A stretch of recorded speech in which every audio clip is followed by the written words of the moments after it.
Ministre économie et finance lan dressé un tableau sombre concernant situation économique pays a. Wilson Lalo mandé nouveau conseil administration Banque centrale là qui a à la tête li Jean Baden Dubois accompagné diverses réformes gouvernement Martelly Paul là déjà en main tant que réforme EDH yon manière pour permettre l'État entrer plus l'argent. Ministre Wilson Lalo. Les institutions devront se doter de moyens et de capacités pour promouvoir le bien collectif en abordant de manière résolue les réformes adéquates.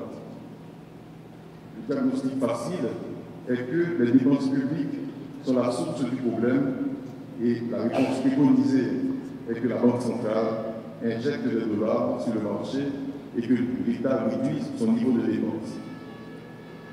Mais jusqu'où le Trésor peut-il continuer à réduire systématiquement les dépenses dans les conditions actuelles de grande fragilité économique et sociale? Jusqu'où la Banque centrale peut-elle aller en se délestant de ses réserves? Il y a des mesures plus difficiles touchant le comportement des acteurs, la qualité de la dépense, afin d'accompagner la modernisation économique et tout le travail en cours pour traduire cette prise en compte des enjeux.